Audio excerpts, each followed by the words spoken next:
નમસ્કાર, આપ જોઈ રહ્યા છો ગુજરાત ફર્સ્ટ, સાથે હું છું અમિતા। અમદાવાદમાં આજે ભાજપનું પ્રશિક્ષણ વર્ગનું આયોજન કરવામાં આવ્યું છે। ભાજપ પ્રદેશ અધ્યક્ષ જગદીશભાઈ વિશ્વકર્મા હાજરી આપશે। પંડિત દીનદયાળ પ્રશિક્ષણ મહાઅભિયાન હેઠળ આ કાર્યક્રમનું આયોજન કરવામાં આવ્યું છે। કર્ણાવતી મહાનગર ભાજપ દ્વારા આ કાર્યક્રમ યોજાયો છે। કલ્કી તીર્થધામ પિરાણા ખાતે આ કાર્યક્રમનું આયોજન કરવામાં આવ્યું છે, જ્યાં જગદીશભાઈ વિશ્વકર્મા પ્રશિક્ષણ આપશે।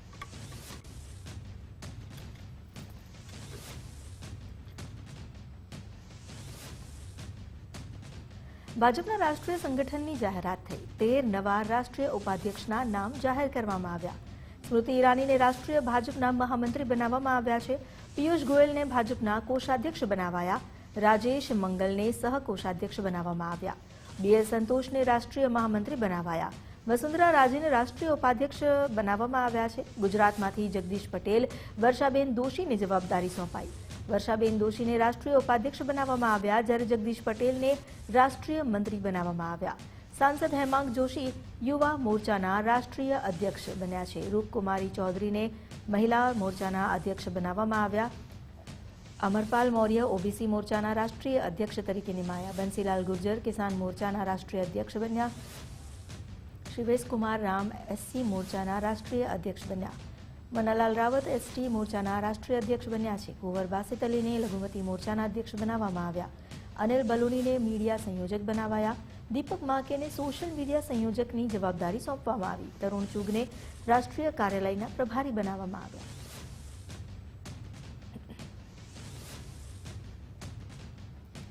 મુખ્યમંત્રી ભૂપેન્દ્રભાઈ પટેલ અમેરિકાના પ્રવાસે છે। સાન ફ્રાન્સિસ્કો શહેરમાં મુખ્યમંત્રીની મહત્વપૂર્ણ બેઠકનું આયોજન થયું। વાઇબ્રન્ટ ગુજરાત ગ્લોબલ સમિટ અંતર્ગત કાર્યક્રમ યોજાયો।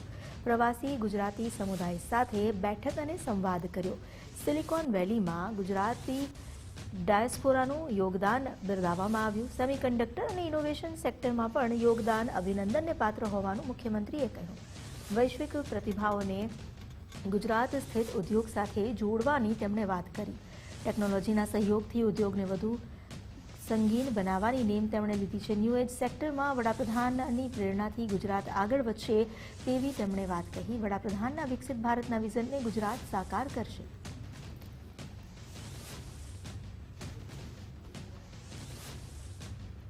તલાટી મંત્રીઓ માટે સૌથી મોટા સમાચાર। મહેસૂલી તલાટી માટે અલગ જોબ ચાર્ટ જાહેર કરાયો। તલાટી કમ મંત્રી માટે પણ જોબ ચાર્ટ અલગ છે। બંને કેડરની કામગીરી હવે સ્પષ્ટ કરવામાં આવી। મહેસૂલ તલાટીને જમીન રેકર્ડની જવાબદારી સોંપાઈ છે। સરકારી જમીન અને ગૌચરની કામગીરી પણ સોંપાઈ। ખાણ ખનીજ અને દબાણ અંગેની કામગીરી સોંપાઈ। તલાટી કમ મંત્રી પંચાયત સચિવ તરીકે કામગીરી કરશે। જન્મ મરણ નોંધણીની જવાબદારી તલાટી સંભાળશે। ગ્રામ વિકાસ અને સરકારી યોજનાઓનું અમલીકરણ કરશે। અલગ જોબ ચાર્ટથી વહીવટી ગૂંચવણ દૂર થશે।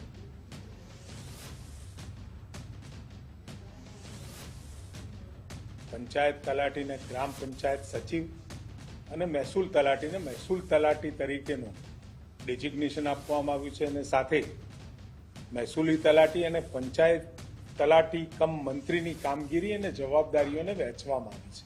આ જોબ ચાર્ટથી મહેસૂલી અને પંચાયત તલાટી વચ્ચે કામગીરીની સ્પષ્ટ વહેંચણી કરવામાં આવી છે, જેથી નાગરિકોને સેવા મેળવવા માટે કોનો સંપર્ક કરવો તે બાબતે દ્વિધાનો સામનો ન કરવો પડે અને નાગરિકોની તકલીફમાં ઘટાડો થાય। લુણાવાડાના ધારાસભ્ય ગુલાબસિંહ ચૌહાણે મુખ્યમંત્રીને પત્ર લખ્યો। ઓબીસી અનામતમાં વાસ્તવિક લાભ અંગે સર્વે કરાવવાની તેમણે માંગ કરી। કયા પછાત વર્ગો લાભથી વંચિત રહે છે તે અંગે સર્વે કરાવવો જોઈએ। સર્વે કરાવીને આંકડા જાહેર કરવામાં આવે તેવી ગુલાબસિંહે માંગ કરી છે। અન્ય પછાત વર્ગ પંચ દ્વારા રાજ્યવ્યાપી સર્વે કરાવવામાં આવે તેવી માંગ કરાઈ। જાતિવાર શિક્ષણ, રોજગારી અને અનામતના લાભોના આંકડા જાહેર કરો। સર્વેના સંપૂર્ણ ચકાસાયેલા પરિણામ જાહેર કરવામાં આવે તેવી રજૂઆત કરાઈ।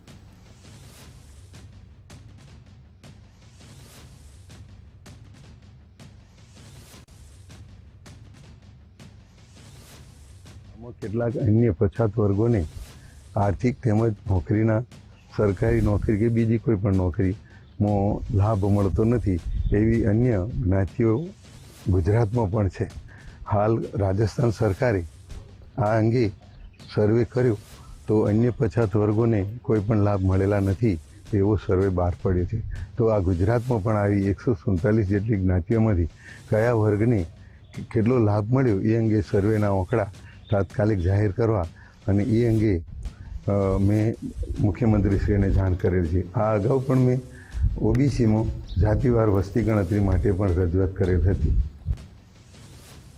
ભારતીય મજદૂર સંઘનું રાજ્યવ્યાપી આંદોલન અમદાવાદ કલેક્ટર કચેરી બહાર વિરોધ કરી આવેદન આપવામાં આવ્યું. 161 સંગઠિત અને અસંગઠિત ક્ષેત્રના યુનિયન વિરોધમાં જોડાયા. આંગણવાડી, મધ્યાહન ભોજન, આશા વર્કર, એસટી કર્મીઓ પણ જોડાયા. પગાર, પેન્શન સહિતના પડતર પ્રશ્ન, જૂની પેન્શનની માંગ, કોન્ટ્રાક્ટ પ્રથા બંધ કરી કર્મચારીઓને કાયમી કરવાની ઉગ્ર માંગ કરી.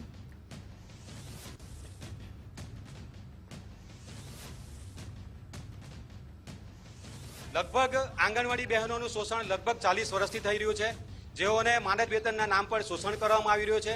મધ્યાહન ભોજનના કર્મચારીઓને ફક્ત નજીવું વેતન આપી જેઓ પૂરા દિવસનું કામ કરી એમનું જ્યારે શોષણ કરવામાં આવી રહ્યું છે. આશા કર્મચારીઓ બહેનોને પણ ફિલ્ડની અંદર જઈ રોગચારક શક્તિ પ્રમાણે એમને કામ કરવાનું આવે છે, એમનું શોષણ થઈ રહ્યું છે. ત્યારે આવા કર્મચારીઓનું માનદ વેતન ઓછામાં ઓછું 25,000 રૂપિયા થાય તેવી અમારી સરકારશ્રીને અપીલ છે, અમારી વિનંતી છે. ESICની જે મર્યાદા છે જેમાં 25,000ની મર્યાદા હોય છે, જેના આથી વધારીને જો 50,000 રૂપિયા સુધી કરવામાં આવે તો બાકીના લોકોને પણ એનો લાભ આપવામાં આવે અને જેમાં આંગણવાડી બહેનો, મધ્યાહન ભોજન બહેની બહેનો અને આશા બહેનોને પણ એનો લાભ આપવામાં આવે.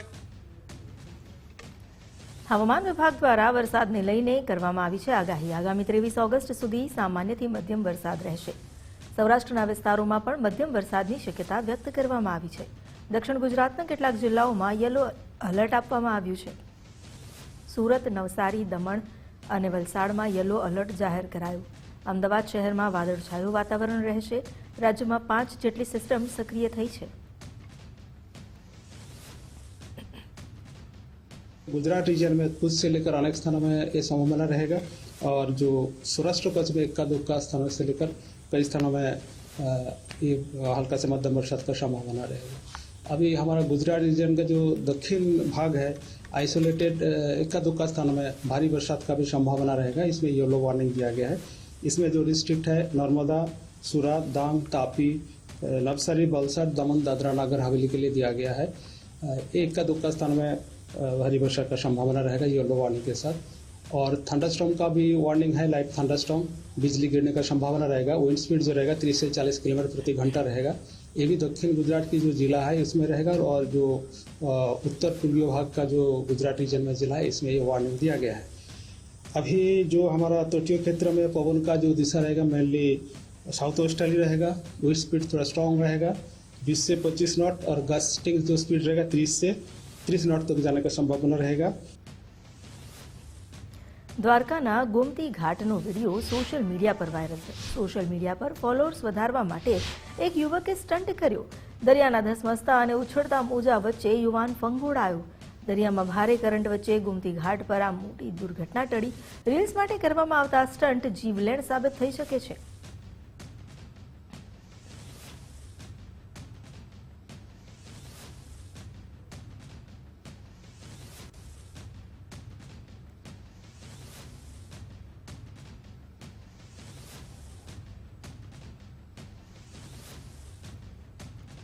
રાજકોટમાં હવે નંબર પ્લેટ વગર ઈંધણ નહીં મળે. પોલીસ કમિશનર બ્રજેશકુમાર ઝાએ જાહેરનામું બહાર પાડ્યું. વાહનની બંને બાજુ HSRP પ્લેટ લગાવવી ફરજિયાત છે. નંબર પ્લેટ વગર ઈંધણ આપવા પર મનાઈ ફરમાવવામાં આવી. BNNS 1632ની જોગવાઈ મુજબ કડક આદેશ આપવામાં આવ્યો છે. જાહેરનામાનો ભંગ કરનાર સામે કાર્યવાહી થશે. પેટ્રોલ પંપ સંચાલકો સામે પણ પગલાં લેવાશે. ઘર્ષણના સંજોગોમાં પોલીસને જાણ કરવા સૂચના આપવામાં આવી છે.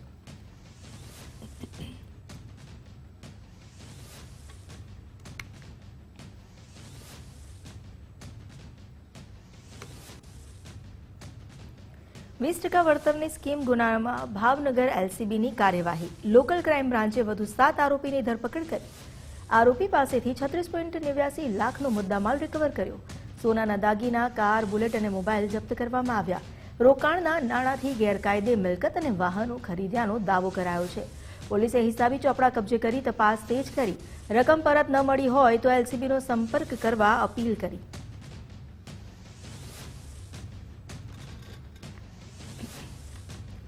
જૂનાગઢમાં નકલી દૂધ બનાવી વેચવાનું રેકેટ ઝડપાયું. રહેણાંક મકાનમાં કેમિકલયુક્ત નકલી દૂધ બનાવતો હતું. ખડિયા ગામના હનુમાનપુરા વિસ્તારમાં પોલીસે દરોડા પાડ્યા. જયદીપ ભેડા કેમિકલયુક્ત નકલી દૂધ બનાવતો હતો. 60 લીટર જેટલો નકલી દૂધના જથ્થાનો નાશ કરાયો.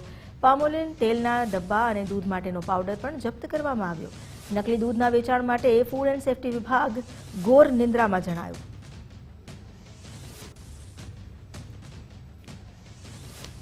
જયદીપ હરસુભાઈ ભેડા નામક વ્યક્તિ છે જે માનવ સ્વાસ્થ્ય માટે નુકસાનકારક એવું નકલી ભેળસેળવાળું કેમિકલયુક્ત દૂધ બનાવે છે.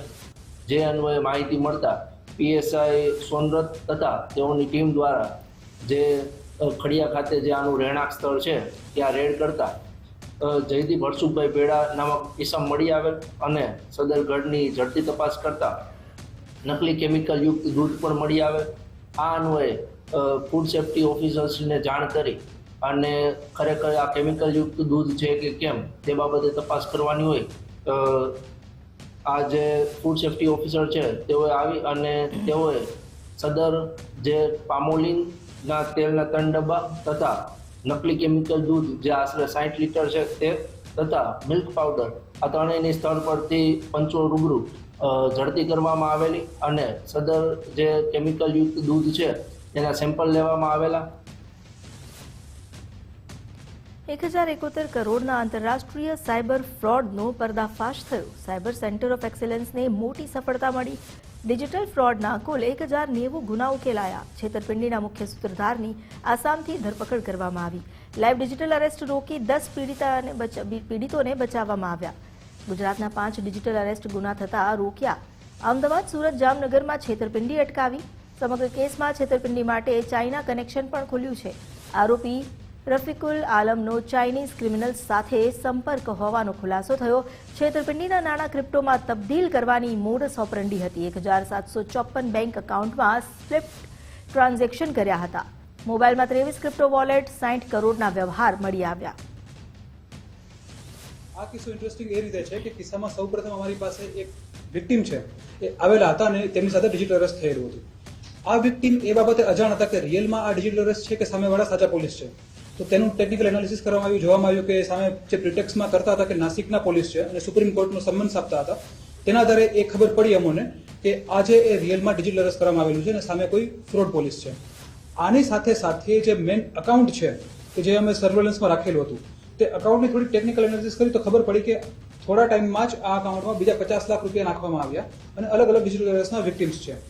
આજે 50 લાખ રૂપિયા નાખ્યા બાદ થોડા જ સમયમાં અમુક કલાકોમાં જ આમાંથી 1754 જેટલા અલગ અલગ અકાઉન્ટમાં પૈસા ટ્રાન્સફર કરવામાં આવ્યા. એટલે કે બહુ ટેકનિકલી રીતે સાઉન્ડ રીતે આ માણસે તે રીતે નેટ બેન્કિંગ કરીને બધી પ્રોસેસ કરેલી. પૈસા ટ્રાન્સફર તો કર્યા જ, પરંતુ આ ગેઝેટ્સમાંથી બીજી વસ્તુ જોવામાં આવી તો ખબર પડી કે 23 જેટલા ક્રિપ્ટો વોલેટ મળેલા છે. 23 જેટલા ક્રિપ્ટો વોલેટની ટોટલ ધનરાશિ જોવામાં આવી તો જે 16 કરોડ રૂપિયાના ટ્રાન્ઝેક્શન કરેલા છે આ આરોપીએ. જૂનાગઢ સિવિલમાં સારવાર લેતી મહિલાએ આપઘાત કર્યો. હોસ્પિટલના 8મા માળેથી જંપ લાવી તેણે જીવન ટૂંકાવ્યું. દોલતપરાના 50 વર્ષીય મહિલાએ આત્મહત્યા કરી. મૃતક મહિલા પાસેથી એક સુસાઇડ નોટ પણ મળી આવી છે. માનસિક બીમારીથી કંટાળીને આપઘાત કર્યો હોવાનું અનુમાન છે. અને માનસિક રીતે અસ્વસ્થ હતા, તેઓની સારવાર પણ ચાલુ હતી. આજરોજ સિવિલ હોસ્પિટલ ખાતે એકલા આવેલ અને ત્યારબાદ હોસ્પિટલના 8મા માળે જઈ અને ત્યાંથી તેઓએ સુસાઇડ કરેલ છે. તેના હાથમાં સુસાઇડ નોટ પણ મળી આવેલ છે. સિવિલ હોસ્પિટલ ખાતે પૂરેપૂરું ધ્યાન અને તકેદારી રાખવામાં જ આવતી હોય છે અને પીટીએમ કે આ જે મહિલા હતા તેઓની સારવાર ચાલુ હતી, પરંતુ તેઓ અત્રે દાખલ નહોતા.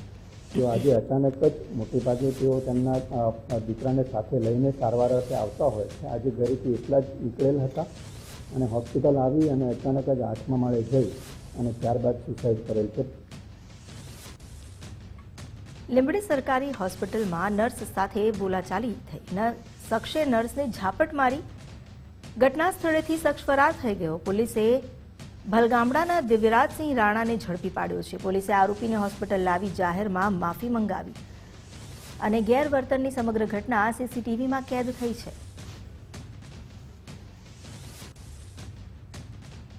દિવસ અગાઉ રાતે હું અહીંયા આવ્યો હતો અને મારામારી કરી હતી અને ઝઘડો કરેલો હતો.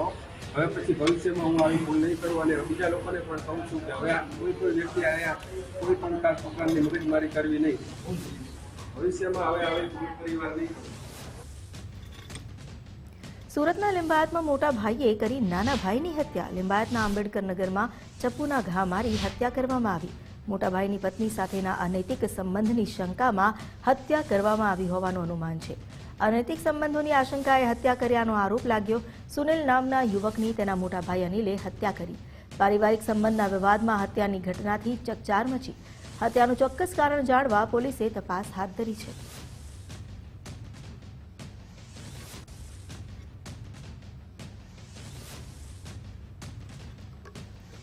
સુરતના ડિંડોલી વિસ્તારમાં એક યુવકનું અચાનક જ મોત થયું. મહિલા મિત્ર સાથે હોટલમાં ચેક ઇન કરવા પહોંચ્યો હતો.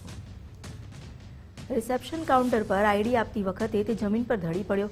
તાત્કાલિક યુવકને હોસ્પિટલ ખસેડવામાં આવ્યો. ફરજ પરના તબીબોએ તેને મૃત જાહેર કર્યો. પ્રાથમિક તબક્કે યુવકને કાર્ડિયાક એટેક આવ્યાની આશંકા છે. હોટલના સીસીટીવી કેમેરામાં આખી ઘટના કેદ થઈ. ઘટનાને લઈ ડિંડોલી પોલીસે તપાસ હાથ ધરી છે. મૃતદેહને પોસ્ટમોર્ટમ માટે સિવિલ હોસ્પિટલ ખસેડવામાં આવ્યો. મોતનું ચોક્કસ કારણ પોસ્ટમોર્ટમના રિપોર્ટ બાદ સ્પષ્ટ થશે. પોલીસે અકસ્માતે મોતનો ગુનો નોંધી તપાસ હાથ ધરી.